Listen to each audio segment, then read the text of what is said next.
Throughout history, physicists and mathematicians alike have always pondered as to what the coldest type of substance could be.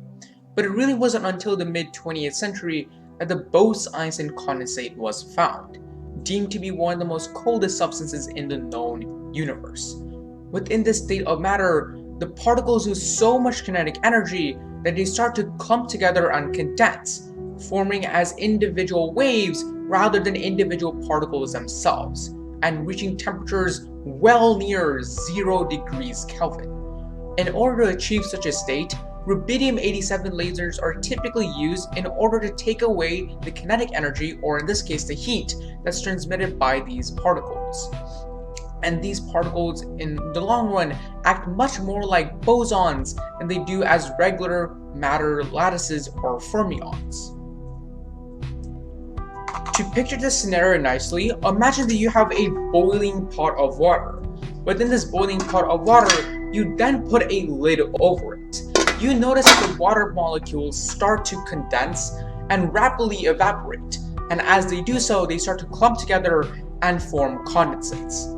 In a similar light, the Bose-Einstein condensates work in the same way, in which the cold particles start to clump together and act as one group rather than individual particles themselves.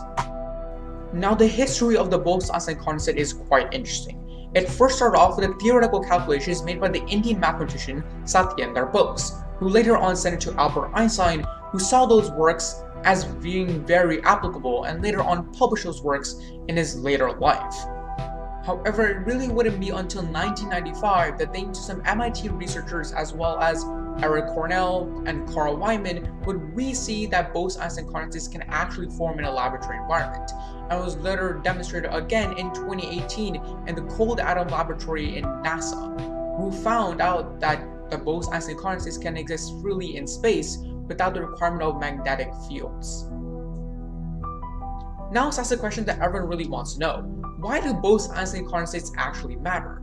Fortunately, because of the fact that Bose-Einstein condensates have many quantum applications, such as being able to quantumly tunnel, understanding them more gives more glimpses into the atomic realm, into the subatomic properties of atoms, as well as what the quantum world really does.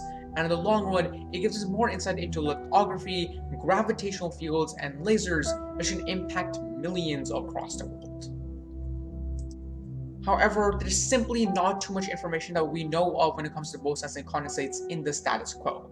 However, researchers are continually working on it, and they're discovering new things every day. Who knows? Maybe one day it will become the next revolution.